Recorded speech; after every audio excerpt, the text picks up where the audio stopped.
ప్రియ దేవుని బిడ్డలారా, బైబిల్ చదవటం వినటం వల్ల మనలో విశ్వాసం పెరుగుతుంది. మన మార్గానికి త్రోవ చూపుతుంది. సమస్త జనులను శిష్యులనుగా చేయడి మత్తయి 28:19 వచనంలో దేవుని వాక్యం తెలియచేస్తోంది. తెలుగు బైబిల్స్ను ఆర్ఆర్కే మూర్తి గారు రీసెర్చ్ చేసి విశ్లేషణ చేసిన బైబిల్లోని ప్రతి అధ్యాయాలను వచనాలను వరుస క్రమంలో అనగా ఆదికాండం నుండి ప్రకటనా గ్రంథం వరకు ఇవ్వబడుతుంది. ప్రతి ఒక్కరూ ఆధ్యాత్మికంగా విశ్వాసంలో బలపడి మీ జీవితంలో ఎదుర్కొంటున్న సమస్యల నుండి విడుదల పొందండి. ప్రతి ఒక్కరూ మీ దీవెన టీవీని సబ్స్క్రైబ్ చేసి ఈ వాక్యాన్ని లైక్ చేసి మీ మిత్రులకు బంధువులకు షేర్ చేయండి. దేవుని సువార్తను ప్రకటింపబడుటలో మీరు పాలిభాగస్తులు కండి. ప్రియ శ్రోతలు, మనమిప్పుడు యెషయా గ్రంథం 22వ అధ్యాయం వినబోతున్నాము. ఈ అధ్యాయంలో యెరూషలేమును గూర్చిన దైవోక్తి పలుకబడింది. 1 నుండి 4వ వచనం వరకు దర్శనపు లోయను గురించిన దేవోక్తి. యెరూషలేముకు ఇప్పుడు దర్శనపు లోయ అని పేరు వచ్చింది. అందరూ మేడల మీదికి ఎక్కుతారు. అల్లరితో నిండి కేకలు వేసే పురమది. ఉల్లాసముతో బొబ్బలు పెట్టే దుర్గం. హతులైన వారు యుద్ధములో ఖడ్గము చేత హతులు కాలేదు. అధిపతులు పారిపోతూ ఉంటే వెలుకాండ్లు వారిని కొట్టకుండానే వారు పట్టబడిన వారయ్యారు. ఖైదీలుగా వారు దూరానికి తీసుకొని పోబడ్డారు. యెషయా ఎంతో సంతాపపడి ఏడుస్తున్నాడు. అందరూ అతనికి విముఖులయ్యారు. తన జనానికి కలిగే నాశనం వల్ల అతనికి దుఃఖం ముంచుకొచ్చింది. ఎవరూ అతణ్ణి ఓదార్చజాలరు. దర్శనపు లోయ అంటే సంతాపించే లోయ. యెషయా 36, 37 అధ్యాయాలలో యెరూషలేముపై శత్రువుల ముట్టడి కన్నులకు కట్టినట్లు వర్ణించబడింది. మత్తయి సువార్త 24వ అధ్యాయం 16, 17 వచనాలలో ప్రభువు చెప్పిన హెచ్చరిక మాటలు మరువలేము. మిద్దెమీది వాడు దిగి కిందికి రాడు, పొలములో ఉన్నవాడు తన బట్టల కోసం ఇంటికి రాడు. ఇప్పుడు యెషయా 22వ అధ్యాయం 5 నుండి 7వ వచనం వరకు వినండి. యెరూషలేమును శత్రు సైన్యాలు ముట్టడిస్తాయి. అది యెహోవా నియమించిన అల్లరిదినం, ఓటమి, త్రొక్కిసలాడే కలవరం. ప్రాకారాలు కూలిపోతాయి. కొండవైపు నుండి ధ్వని వినపడుతుంది. యోధులు, రథాలు, రౌతులు, శత్రువు అంబుల పొది గవిసిన తీయబడిన కీరుడాలు. అందాల లోయ అంతా యుద్ధ రథాలతో నిండిపోయింది. గుర్రపు రౌతులు గవిని వద్ద వ్యూహంగా ఏర్పడి ఉన్నారు. యెరూషలేము శత్రువుల చేత ఆవరించబడిన దృశ్యమిది. పట్టణం శత్రువులకు పూర్తిగా హస్తగతమైపోతుంది. 8 నుండి 14వ వచనం వరకు మరో భయానక దృశ్యం. యూదామీది ముసుగు తొలగిపోయింది. అరణ్య గృహమందున్న ఆయుధాలు బయటికి తేబడ్డాయి. దావీదు పట్టణ ప్రాకారం చాలా మట్టుకు పడిపోతుంది. దిగువన ఉన్న కోనేటి నీళ్లు సమకూర్చబడ్డాయి. యెరూషలేములోని ఇండ్లను లెక్కపెట్టి వాటిని పడగొట్టి ప్రాకారాన్ని గట్టి చేశారు. 2 గోడల మధ్య చెరువు తవ్వారు. కోనేటి నీళ్లు అక్కడ నిలువ చేశారు. అయితే ఇదంతా చేయించిన వాని వైపు వారు చూడలేదు. పూర్వమందే దానిని నిర్మించిన కర్త ఆయనే. వారాయనను లక్ష్యపెట్టలేదు. యెహోవా వారిని పిలిచి అన్నాడు, ఏడవండి, అంగలార్చండి, తల బోడి చేసుకోండి. అయినా వారు లెక్క చేయక, రేపు చస్తాము గనుక రండి, తిందాము, ద్రాక్షరసం తాగుదాము, సంతోషించి ఉత్సహిద్దాము అనుకున్నారు. అప్పుడు యెహోవా ప్రత్యక్షమై నాకు వినబడేటట్లు అన్నాడు, మీరు మరణము కాకుండా ఈ మీ దోషానికి ప్రాయశ్చిత్తము కలగదు. పారసీక రాజ్యం పైకి వచ్చినప్పుడు యెరూషలేము శిథిలాలు మిగిలాయి. యెరూషలేమును కొన్ని రాజ్యాలు బెదిరించాయి, కాని దండెత్తి రాలేదు, పట్టణంలో ప్రవేశించలేదు. యెరూషలేము కొండమీద ఉంది, చుట్టూరా లోయలున్నాయి. అది సీయోను కొండ. ఇంత కలవరమొచ్చినా వారికి ఇదేమీ పట్టదు. తింటూ తాగుతూ ఉండిపోయారు. అష్షూరు ముట్టడి ప్రమాదాన్ని వారు గుర్తించనే లేదు. 15 నుండి 19వ వచనం వరకు గృహ నిర్వాహకుడైన షెబ్నాను గురించి చెప్పబడింది. హిజ్కియా కాలంలో షెబ్నా గృహ నిర్వాహకుడైన అధిపతి. షబ్నాలో అంత్యక్రీస్తు లక్షణాలు కానవస్తున్నాయి. అలాగే ఎల్యాకీము యేసుక్రీస్తుకు ముందు గుర్తు. యెహోవా అంటున్నాడు, గృహ నిర్వాహకుడు విచారణకర్త అయిన షబ్నాతో చెప్పు, ఇక్కడ నీకేమి పని? ఇక్కడ నీకు ఎవరున్నారు? నీవిక్కడ సమాధిని తొలిపించుకోనేలా? ఎత్తైన చోట సమాధిని తొలిపించుకున్నావా? శిలలో నివాసం తొలిపించుకున్నావా? ఇదిగో, యెహోవా నిన్ను వడిగా విసిరివేస్తాడు. నిన్నాయన గట్టిగా పట్టుకుంటాడు. చెండులాగా నిన్ను మడిచి విశాల దేశములోకి విసిరివేస్తాడు. నీ యజమాని ఇంటివారికి అవమానము తెచ్చినవాడా, అక్కడే నీవు మృతి పొందుతావు. నీ ఘనమైన రథాలు అక్కడే పడి ఉంటాయి. నీ స్థితి నుండి యెహోవానైన నేను నిన్ను తొలగిస్తాను. నీ ఉద్యోగము నుండి ఆయన నిన్ను తోసివేస్తాడు. షబ్నా కోశాధికారి. హిజ్కియా కాలంలో ఇతడి కపట రాజకీయాలు మరీ హద్దుమీరాయి. డబ్బును ఎంతో దుర్వినియోగం చేశాడు. ఇతని గురించి 2 రాజులు 18వ అధ్యాయం 18వ వచనం, 19వ అధ్యాయం 2వ వచనం, యెషయా 36వ అధ్యాయం 3వ వచనం, 37వ అధ్యాయం 2వ వచనం. శాస్త్రి అయిన షబ్నా అని ఉంది. తన పేరు ప్రఖ్యాతుల కోసం సమాధులు తొలిపిస్తున్నాడు. అయితే అదే అతనికి సమాధి అయిపోయింది. అక్కడే పాతిపెట్టబడ్డాడు. షబ్నాను, ఈ సైతానీయ ప్రవృత్తిగల ఈ వ్యక్తిని, అంత్యక్రీస్తు సంకేతమైన విచారణకర్తను దేవుడు తొలగిస్తాడు. అతని స్థానే ఎల్యాకీము అనగా క్రీస్తుకు ముందు గుర్తు అయిన వ్యక్తి నియమించబడడం గమనించాలి. 20 నుండి 25వ వచనం వరకు. ఆ దినమున నేను నా సేవకుడు హిల్కీయా కుమారుడు అయిన ఎల్యాకీమును పిలిచి, అతనికి నీ చొక్కా తొడిగించి, నీ నడికట్టు చేత అతణ్ణి బలపరిచి, నీ అధికారాన్ని అతనికిస్తాను. అతడు యెరూషలేము నివాసులకు, యూదా వంశస్థులకు తండ్రి అవుతాడు. దావీదు ఇంటి తాళపు అధికార భారమును అతని భుజము మీద ఉంచుతాను. అతడు తీయగా ఎవడూ మూయజాలడు. అతడు మూయగా ఎవరూ తీయజాలరు. శ్రోతలు, దావీదు ఇంటి తాళపు చెయ్యి క్రీస్తుకే ఇవ్వబడుతుంది. ప్రకటన 3వ అధ్యాయం 7వ వచనం. దావీదు తాళపు చెవి కలిగి ఎవడూ వేయకుండా తీసేవాడు, ఎవడూ తీయలేకుండా వేసేవాడు అయిన సత్యస్వరూపి అయిన పరిశుద్ధుడు యేసే పరిపాలనాధికారం గలవాడు. పరిశుద్ధుడు, సత్యవంతుడు. 23, 24 వచనాలు. దిట్టమైన చోట మేకు కొట్టినట్లు నేను అతణ్ణి స్థిరపరుస్తాను. అతడు తన పితరుల కుటుంబానికి మాన్యత గల సింహాసనముగా ఉంటాడు. గిన్నెల వంటి పాత్రలను, బుడ్ల వంటి సమస్తమైన చిన్న చెంబులను, అనగా అతని పితరుల సంతాన సంబంధమైన పిల్లజల్లలందరినీ అతని మీద వేలాడ చేస్తాను. యెహోవా ఆజ్ఞ. జకర్యా 10వ అధ్యాయం 4వ వచనం. వారిలో నుండి మూలరాయి పుడుతుంది. మేకు, యుద్ధపు విల్లు వారి చేత కలుగుతుంది. బాధించేవాడు వారిలో నుండి బయలుదేరతాడు. యెహెజ్కేలు 15వ అధ్యాయం 3వ వచనం. ఉపకరణాలు తగిలించే కర్రమేకు యేసుక్రీస్తే. షబ్నా, ఎల్యాకీము. మహాశ్రమల కాలంలో క్రీస్తు విరోధి పరిపాలన, షబ్నా పరిపాలన, అది అంతరిస్తుంది. ఎల్యాకీము అనగా మెస్సియా 1000 ఏండ్ల పాలన. ఈ రెండిటి వ్యత్యాసం గమనించారా? షబ్నాను ప్రజలు నమ్మి మోసపోతారు. గోడకు మేకు కొట్టబడి ఉంది. దానికి ఏవేవో వస్తువులు తగిలిస్తారు. గాని క్రీస్తు విరోధి నకిలీ క్రీస్తు. ఆ మేకు నిలవదు. దానికి తగిలించినవన్నీ జారి పడిపోతాయి. యేసు ఎంత భారమైనా మోయగల మేకు. మన భారమంతా ఆయన మీద మోపి నిశ్చింతగా ఉండిపోగలము.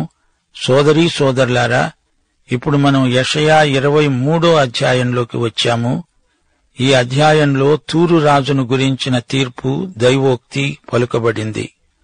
తూరు అనగా సైతానీయ వ్యవహారానికి సంకేతం. యెహెజ్కేలు 8వ అధ్యాయం 12 నుండి 15వ వచనం వరకు తూరు వివరాలున్నాయి. పూర్ణ జ్ఞానము, సంపూర్ణ సౌందర్యము గల కట్టడానికి తూరు మాదిరి. అది దేవుని తోటలో ఉంది. అమూల్య రత్నాలతో బంగారముతో అలంకరించబడి ఉంది.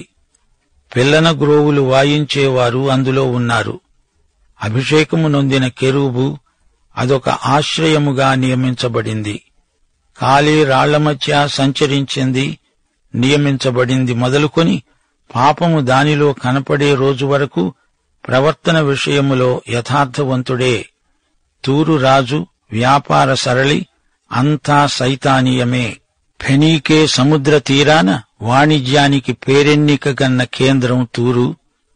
విజేతలైన జాతులతో లావాదేవీలు గల దేశం తూరు జాతి. స్వయం సమృద్ధి గలదై లౌకిక జ్ఞానంతో అతిశయించింది. సైతాను దుష్ప్రేరణ చేత నడిపించబడింది.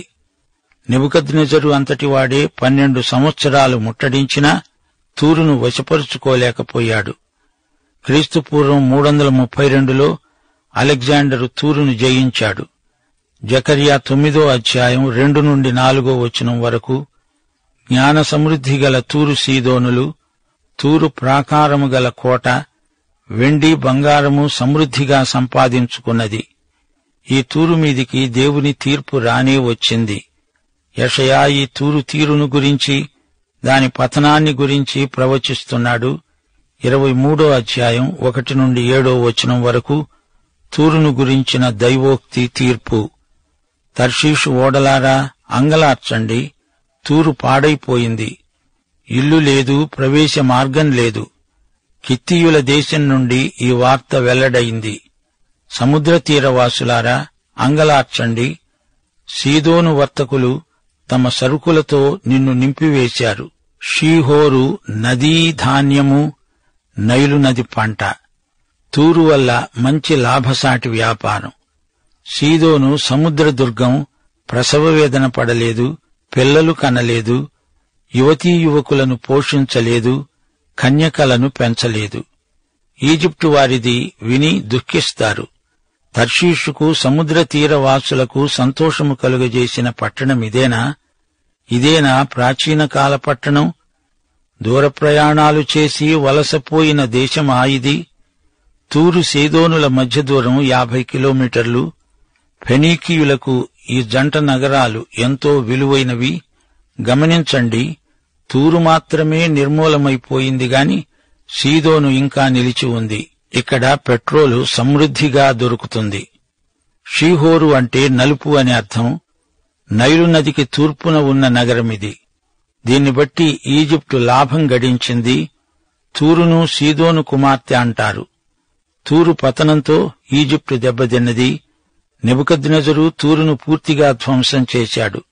అక్కడి వారు తర్షీషుకు పారిపోయారు. విలాసాలకు వినోదాలకు నిలయమైన తూరు సర్వనాశనమైపోయింది. ప్రవచనం నెరవేరింది. జాతుల తీర్పు ప్రవచనాలలో తూరు 11ది. ఇదే చిట్ట చివరిది. ఇశ్రాయేలుకు చుట్టూరా ఉన్న జాతులకు దేవుడు తీర్పు తీర్చాడు.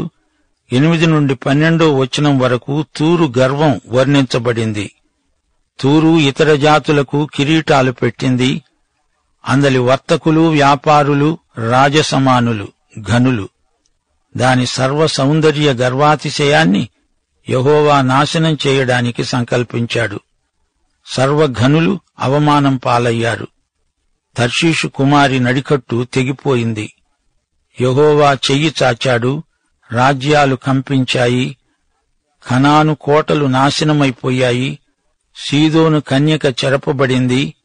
కిత్తీముకు పారిపోవాలి. అక్కడైనా దానికి నెమ్మది కలుగుతుందేమో. శ్రోతలు గమనించండి.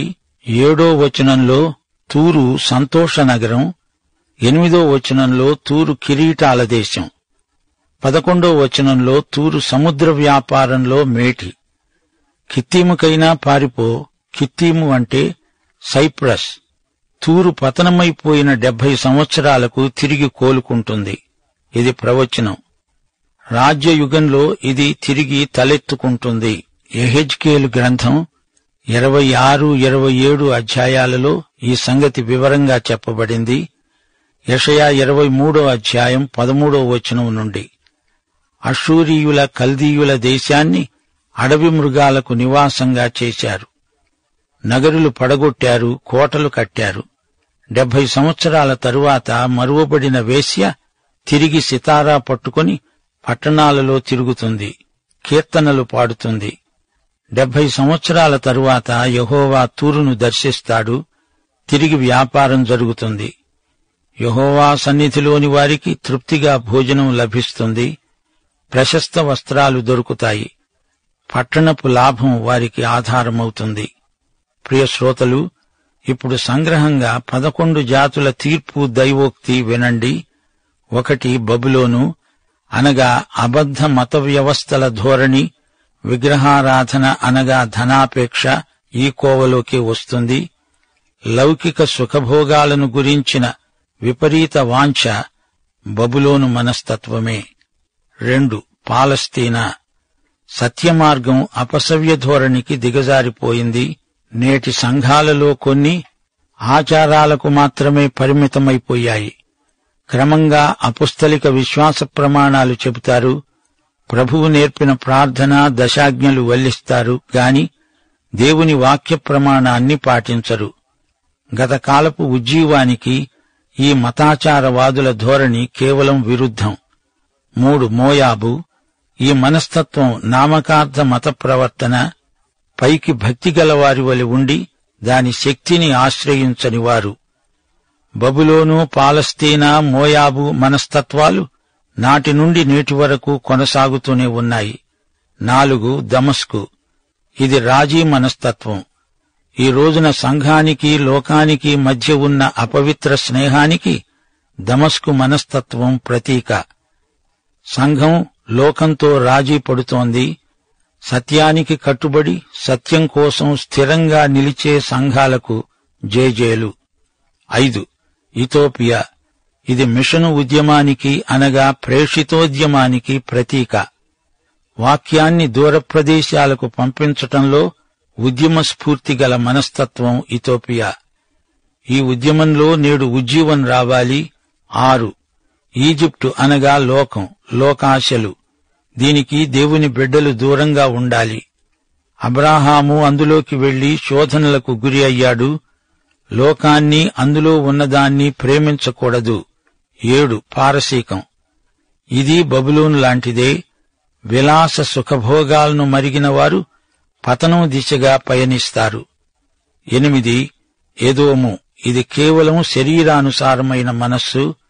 ఈ రోజున క్రైస్తవుల మధ్యనే చాలామంది శరీర దాసులున్నారు, జాగ్రత్త. 9 అరేబియా, ఇది యుద్ధానికి, పోరాటానికి ప్రతీక. సమకాలీన సమాజంలో ఒక విచిత్రం కానవస్తోంది. డేగల్లాంటివారు, పావురాల్లాంటివారు 2 వర్గాలున్నారు. ఈ ఇరు వర్గాల వారు శాంతి సమాధానాల కబుర్లు చెబుతారే గాని పావురంతో డేగ, డేగతో పావురం దెబ్బలాడుకుంటూనే ఉన్నాయి. 10 దర్శనలోయ, అంటే యెరూషలేము, ఇది మతం కాదు, రాజకీయం. లోక సమస్యలు రాజకీయాల ద్వారా తీరుతాయని కొందరి అభిప్రాయం. దానికిది అర్థవంతమైన సంకేతం. 11 చిట్ట చివరిది తూరు, ఇది పచ్చి వ్యాపార మనస్తత్వానికి ప్రతీక. డబ్బుతో సమస్యలు తీరవు. బీదలకు సువార్త ప్రకటించాలంటే దానిని సువర్తకం కిందికి మార్చడం తూరు మనస్తత్వం. బీదలకు సాయం చేసేవారు ధనికులవటమేమిటి, బీదలు మరీ బీదలవటమేమిటి? ఇదంతా తూరు తీరు. ప్రతిదీ వ్యాపార సరళికి మారుస్తారు. యేసు ప్రభు అన్నాడు, నా తండ్రి ఇంటిని వ్యాపారపు టిల్లుగా, దొంగల గుహగా మార్చకండి. దేవాలయంలో ఎద్దులను అమ్ముతున్నారు, అనగా సేవను అమ్ముకుంటున్నారు. పావురాలను అమ్మేవారు కొందరు. పావురం పరిశుద్ధాత్మ వరానికి సంకేతం. ఈ వరాలను అమ్ముకొని సొమ్ము చేసుకునేవారు కొందరు. మరికొందరు గొర్రెలను అమ్ముతారు.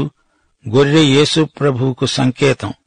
ఇస్కరియోతులాగా యేసుక్రీస్తునే చౌకబేరానికి తెగనమ్మేవారు కొందరున్నారు. జాగ్రత్త. ఈ పాఠంలో తర్షీషు పేర్కొనబడింది. యోనాను దేవుడు నినవేకు వెళ్లమంటే అతడు తర్షీషుకు వెళ్లాడు. మీకు జ్ఞాపకముందా? తర్షీషు రేవు పట్టణాన్ని నిర్మించింది ఫెనీకీయులే. రాత అక్షరాలను కనిపెట్టింది కూడా ఫెనీకీయులే. తూరు రాజైన హీరాము దావీదుకు స్నేహితుడు.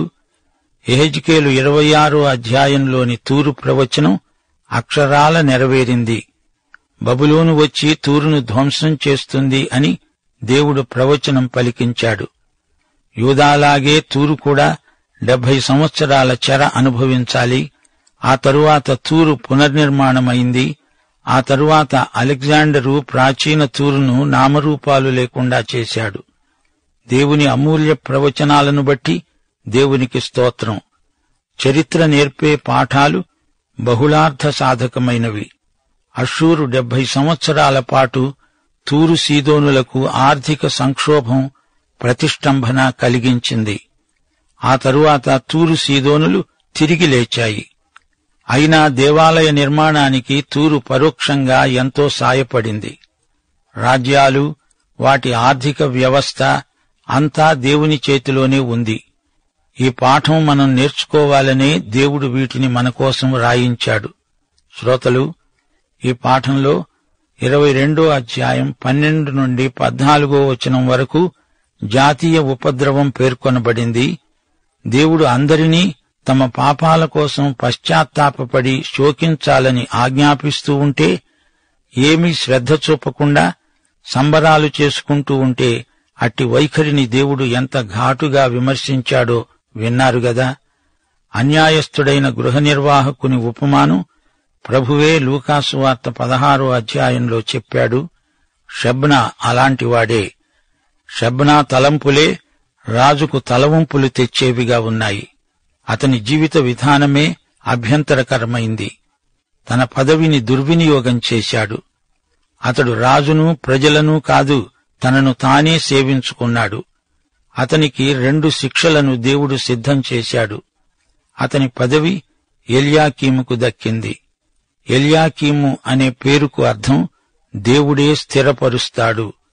స్వార్థపరుడైన షెబ్నావలిగాక ఎల్యాకీము విశ్వాసపాత్రుడై దయగలిగి బాధ్యత నెరిగి పనిచేశాడు.